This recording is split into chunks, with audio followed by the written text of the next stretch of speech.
السلام علیکم، کیسے ہیں آپ سب؟ امید ہے آپ سب لوگ خیریت سے ہوں گے، اور الحمدللہ ہم لوگ بھی اللہ کے کرم سے بالکل خیریت سے ہیں۔ تو اب آگے کے سفر پہ ہم چلتے ہیں۔ یہاں سے جو احد کا ہم نے زیارت کرائی تھی، اس کے بعد ہم چلتے ہیں مسجد قبلتین۔ تو ہم اس کے بارے میں آپ کو تھوڑا سا بتا دیتے ہیں کہ مدینہ منورہ کے محلے بنو سلمہ میں واقع ایک مسجد، جہاں 2 ہجری میں نماز کے دوران تحویل قبلے کا حکم آیا تھا، اور حضرت محمد صلی اللہ علیہ وآلہ وسلم اور صحابہ کرام نے نماز کے دوران اپنا رخ بیت المقدس سے کعبے کی جانب پھیرا۔ کیونکہ ایک نماز 2 مختلف قبلوں کی جانب رخ کر کے پڑھی گئی، اسی لیے اس مسجد کو مسجد قبلتین یعنی 2 قبلوں والی مسجد کہا جاتا ہے، اور یہ مسجد بئر روما کے قریب واقع ہے۔ مسجد کا داخلی حصہ قبلہ دار ہے، جبکہ خارجی حصہ جو ہے باہر یعنی اس کے محراب جو ہے شمال کی طرف ہیں۔ عثمانی سلطان سلیمان اعظم نے سن 1543 میں اس کی تعمیر نو کروائی تھی۔ تو اس کی موجودہ تعمیر و توسیع سعودی شاہ فہد بن عبدالعزیز کے دور میں مکمل ہوئی۔ اس نئی عمارت کی 2 منزلیں ہیں، جبکہ میناروں اور گنبدوں کی تعداد بھی 2 ہے۔ مسجد کا مجموعی رقبہ جو ہے وہ 3920 مربع میٹر ہے، اور حالیہ تعمیر نو پر تقریباً 3,97 کروڑ ریال خرچ ہوئے ہیں۔ اس مسجد کا نام قبلتین ہے، جس کے لفظی معنی 2 قبلوں والی مسجد۔ یہ نام اس مسجد کو اس لیے دیا گیا ہے کہ اس مسجد میں رسول اللہ صلی اللہ علیہ وسلم نماز پڑھا رہے تھے۔ اس وقت مسلمانوں کا قبلہ مسجد اقصی ہوا کرتا تھا۔ رسول اللہ صلی اللہ علیہ وسلم نماز پڑھا ہی رہے تھے کہ قرآن مجید کی یہ آیت نازل ہوئی: قد ترى تقلب وجهك في السماء فلنولينك قبلة ترضاها فول وجهك شطر المسجد الحرام وحيث ما كنتم فولوا وجوهكم شطره وإن الذين أوتوا الكتاب لا يعلمون أنه الحق من ربهم وما الله بغافل عما يعملون۔ تو اس کی ٹرانسلیشن ہے کہ اے میرے پیارے نبی، تمہارے منہ کا بار بار آسمان کی طرف اٹھنا ہم دیکھ رہے ہیں۔ ہم اسی قبلے کی طرف تمہیں پھیرے دیتے ہیں جسے تم پسند کرتے ہو۔ مسجد حرام کی طرف رخ پھیر دو، اب جہاں کہیں تم ہو اسی کی طرف منہ کر کے نماز پڑھا کرو۔ یہ لوگ جنہیں کتاب دی گئی تھی خوب جانتے ہیں کہ تحویل قبلہ کا یہ حکم ان کے رب ہی کی طرف سے برحق ہے، مگر اس کے باوجود جو کچھ یہ کر رہے ہیں اللہ اس سے غافل نہیں ہے۔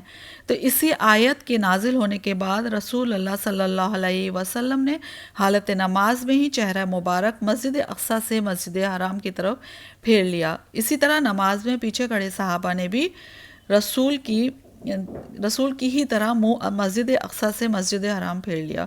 یہی وجہ ہے کہ اس مسجد کو مسجد قبلتین یعنی 2 قبلوں والی مسجد کہا جاتا ہے۔ اور مسجد قبلتین میں جانے کے بعد ہم لوگوں نے نماز پڑھی، ہم نے اقرا نے اور اکرما نے جو میل سیکشن تھا اس میں جا کر نماز پڑھی۔ تو ایک الگ ہی سکون اس مسجد میں جا کے، پتہ نہیں لیکن ایک الگ ہی سکون اتنا زیادہ مل رہا تھا کہ وہاں سے اٹھنے کا دل ہی نہیں چاہ رہا تھا اس مسجد سے کہ ہم اٹھیں اور جائیں یہاں پر آگے کی طرف۔ بہت دیر نماز پڑھنے کے بعد ہم لوگ بہت دیر تک ہم اور اقرا ایسے ہی بیٹھے رہے اور دعائیں مانگتے رہے، اور اتنا زیادہ مطلب ایک الگ ہی جو جذبات ہوتے ہیں وہ ہو رہے تھے، اور بار بار رونا آئے چلا جا رہا تھا بس۔ اور ہم یہ سوچ رہے تھے کہ واقعی میں ہم انسان جو ہیں وہ کچھ بھی نہیں کر پاتے، بس صرف ہم دنیاوی چیزوں میں ہی لگے رہتے ہیں، صرف دنیاوی مصروفیات میں ہی لگے رہتے ہیں۔ تو بس اللہ تعالیٰ ہم سب پہ خیر و عافیت رکھے۔ اور یہ اکرمہ نے نماز پڑھی تھی دوسرے سیکشن کے اندر، اور یہ ہم دعائیں مانگ رہے تھے مسجد قبلتین۔ یہ سامنے جو لکھا ہوا ہے یہ آپ دیکھ سکتے ہیں، یہ مسجد قبلتین کا پہلا والا جو تھا وہ وہاں لکھا تھا ایسے اس طریقے سے۔ اور کافی سب لیڈیز سیکشن میں بہت اچھا انتظام ماشاءاللہ سے یہاں پر رہتا ہے، سارا پانی وغیرہ سبھی رکھا رہتا ہے، ہر طریقے کی سہولیت ہوتی ہے یہاں پر۔ بس دعائیں کر رہے تھے، اقرا بھی دعائیں کر رہی تھی اور ہم بھی دعائیں کر رہے تھے، اور یہاں سے واقعی میں دل نہیں چاہ رہا تھا۔ پتہ نہیں اس مسجد میں ایسی کیا کشش تھی کہ یہاں سے اٹھنے کا دل ہی نہیں چاہ رہا تھا۔ مسجد قبلتین میں بہت سکون محسوس ہوا یہاں پر جا کے، اور ہم اور اقرا اور اکرما ہم لوگ بہت زیادہ ایموشنل ہو گئے یہاں پر جا کے۔ میرے ساتھ تو اقرا تھی، لیکن اکرما تو ادھر اکیلے وہاں پر پڑھ رہے تھے جو دوسرا سیکشن ہوتا ہے جینٹس کا۔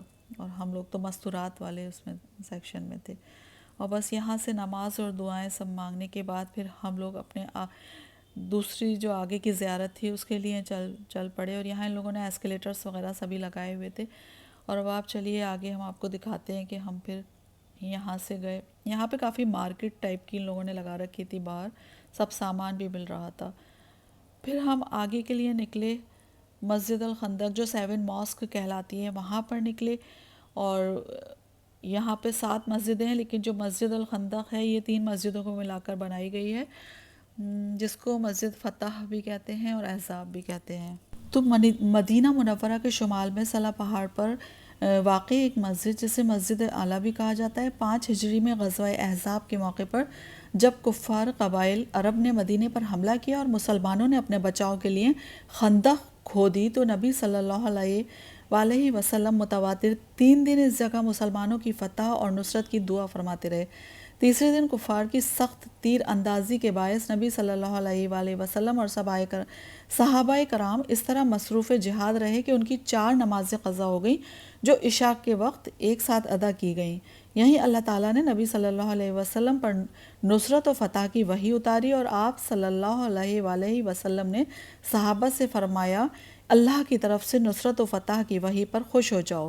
اس مسجد کو مسجد احزاب بھی کہا جاتا ہے کیونکہ نبی کریم صلی اللہ علیہ وآلہ وسلم نے اس مقام پر کفار کے لشکروں کی شکست کے لیے دعا فرمائی تھی کہ اے اللہ ان لشکروں کو شکست دے، تو اور الحمدللہ شکست حاصل ہوئی تھی، اور اسی لیے یہ مسجد جو ہے اس کو یہ 7 ماسک بھی کہا جاتا ہے ان کو۔ یہاں پر 7 مسجدیں ہیں، اور یہاں پر ہم پہنچے تھے الحمدللہ۔ یہاں بھی بہت اچھی مسجد بنی ہوئی تھی، ساری ہی مسجدیں بہت اچھی ہیں۔ یہاں پر باہر پانی ہر جگہ پر یہاں پر پانی ملتا ہے، جس کو آپ خرید کر جو یہاں پر راہگیر جا رہے ہوتے ہیں آپ ان میں یہ تقسیم کر سکتے ہیں اس پانی کو، اور یہ ایک صدقہ جاریہ ہے۔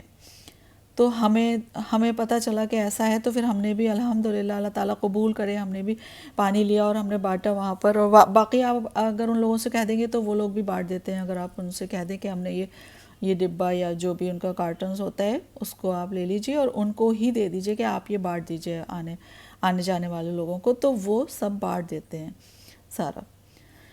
تو یہاں پر ہم نے جو ہے یہاں پر بھی الحمدللہ ہم لوگوں نے نماز پڑھی، دعائیں کریں الحمدللہ سے زیارت کرنے کے بعد پھر ہمارا آگے کا سفر شروع ہوا مسجد قباء کے لیے۔ تو اس کے بارے میں بھی ہم آپ کو تھوڑا سا بتا دیتے ہیں۔ یہ ابھی ہم جا رہے ہیں یہاں سے مسجد قباء کی طرف جا رہے ہیں، اور اس کی تاریخ کے بارے میں ہم تھوڑا سا بتا دیتے ہیں کہ تاریخ اسلام کی پہلی مسجد جو مدینہ منورہ سے 3 کلومیٹر کے فاصلے پر واقع بستی قباء میں شامل ہے، تو محمد صلی اللہ علیہ وآلہ وسلم اور ابو بکر صدیق رضی اللہ عنہ 8 ربیع الاول 13 نبوی بروز دوشنبہ بمطابق 23 ستمبر 622 سن 622 کو یثرب کی اس بیرونی بستی میں پہنچے اور 14 روز یہاں قیام کیا، اور اسی دوران اس مسجد کی بنیاد پڑی۔ اسی دوران جو ہے، اور مسجد تقویٰ بھی کہلاتی ہے یہ۔ جب مدینہ کی جانب ہجرت کا سلسلہ شروع ہوا تو اس بستی میں آنے والے مسلمانوں نے مسجد بنائی جس میں بیت المقدس کی جانب منہ کر کے نماز پڑھی جاتی تھی۔ تو جب رسول اللہ صلی اللہ علیہ وآلہ وسلم نے ہجرت فرمائی اور قباء میں قیام فرمایا تو اسی مسجد میں نماز ادا کی اور یہ مسجد تقویٰ کہلائی۔ اب اس کی تعمیر جو بھی ہے اس کے بارے میں بتا دیتے ہیں کہ حضرت عثمان غنی رضی اللہ عنہ تعالیٰ عنہ کے عہد میں مسجد قباء کی تجدید و توسیع ہوئی۔ عمر بن عبدالعزیز نے مدینہ کے گورنر کی حیثیت سے اس کی تعمیر نو کی، اور عثمانی سلطان محمود ثانی نے سن 1831 میں اس کی تعمیر نو اور تزئین و آرائش کا کام کروایا۔ جدید دور میں سعودی شاہ فیصل بن عبدالعزیز سن 1970 میں اسے دوبارہ سے پورے نئے طریقے سے اس کو بنایا گیا، اور اس وقت اس کا جو ایک سادہ مینار تھا وسط میں گنبد اور رقبہ 40 مربع میٹر تھا، اور سن 1988 کی شاندار توسیع کے بعد مسجد قباء کا رقبہ جو تھا وہ 15,000 مربع میٹر ہو گیا ہے، اور اس مسجد میں 10,000 نمازیوں کی نماز پڑھنے کی گنجائش ہے، اور اس کی چھت پر 58 چھوٹے چھوٹے یعنی 58 چھوٹے اور 3 بڑے گنبد ہیں، اور 4 پرشکوہ مینار بھی اس مسجد کی عظمت میں اضافہ کرتے ہیں۔ مسجد کے اندر رسول اللہ صلی اللہ علیہ وآلہ وسلم کی یہ حدیث مرقوم ہے کہ جو شخص گھر سے پاک صاف ہو کر باوضو ہو کر نکلا اور اس مسجد میں داخل ہو کر 2 رکعت نماز پڑھ لی، اسے عمرہ یعنی حج اصغر کا ثواب ہوگا۔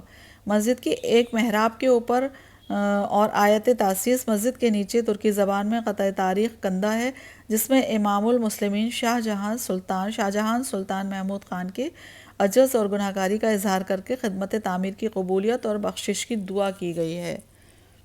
تو الحمدللہ ہم لوگوں نے یہاں پر بھی نماز پڑھ لی تھی۔ بس تو نماز پڑھ کے ہم لوگ باہر آ گئے تھے یہاں پر، اور دیکھ رہے تھے کہ ہماری گاڑی کہاں کھڑی ہوئی ہے۔ کافی بڑا ایریا تھا یہ باہر کا، اور آپ دیکھ سکتے ہیں یہاں پر بھی کبوتر بہت زیادہ تھے، اس مسجد کے ارد گرد بہت کبوتر تھے۔ اور یہ بچے آ گئے ہیں، یہ لوگ بھی نماز پڑھ کر آ گئے تھے سب لوگ۔ دھوپ کافی تیز ہو رہی تھی تو ہم لوگوں نے چھتری لی تھی، اور ہوا بھی بہت چل رہی تھی تو اس میں ہماری چھتری پلٹ بھی گئی تھی۔ ایک چھتری جو تھی وہ ایک دم سے الٹی ہو گئی، کیونکہ ہوا بہت ہی زیادہ تیز چل رہی تھی یہاں پر۔ اور بہت بڑا ایریے کے اندر یہ مسجد واقعی میں بہت بڑی ایریے میں ہے، اور اچھا لگا یہاں پر بھی۔ یہ مسجد بھی بہت خوبصورت بنی ہوئی ہے، اور مسجدوں کی طریقے سے جس طریقے سے تمام مسجدیں اچھی ہوتی ہیں اور ایک سکون ملتا ہے، تو یہاں بھی بہت اچھا لگا اس مسجد میں جانے کے بعد ہمیں۔ اس کے بعد ہمارا پھر اگلا آگے کا سفر شروع ہوا، اور ہم باہر نکلے اور ہم نے دیکھا کہ ہم دیکھ رہے تھے کہ آخر کو ہمیں اب کہاں جانا ہے۔ تو ہمارے ساتھ ساتھ رہیے گا اور دیکھتے رہیے گا کہ اب ہم آگے کہاں جا رہے ہیں۔ یہ دیکھیے دھوپ اتنی تیز ہے کہ چھتری بالکل ہٹا ہی نہیں پا رہے ہم لوگ، اتنی تیز دھوپ تھی۔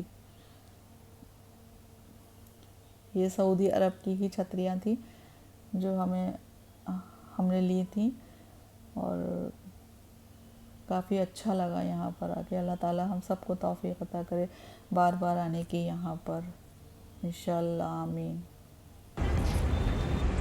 کہاں ہے گاڑی؟ گاڑی کہاں ہے؟ یہ والی ہے یا وہ والی ہے؟ پتہ نہیں، بلیک کلر کی ہے وہ، لاسٹ میں کھڑی ہے وہ ہے گاڑی۔ یہ دیکھ لیے مسجد، یہ ہے الحمدللہ ماشاءاللہ سے۔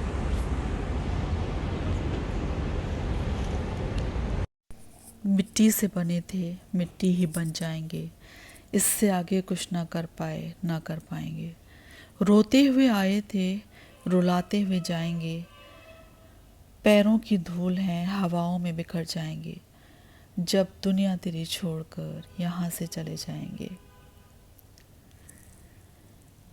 جی ہاں، میں بات کر رہی ہوں اب ایسی جگہ کی جہاں پر ہم زیارت کرنے جا رہے ہیں، کہ دنیا میں جو انسان آتا ہے اس کو جانا ہی ہوتا ہے، وہ ایک مہمان کی طریقے سے اس دنیا میں آتا ہے، لیکن انسان اس دنیا میں اتنا زیادہ مگن ہو جاتا ہے کہ وہ سوچتا ہی نہیں ہے کہ یہ تو ایک عارضی زندگی ہے، یہ ایک عارضی زندگی ہے، یہاں پر کسی کو ہمیشہ نہیں رہنا ہے اس دنیا کے اندر۔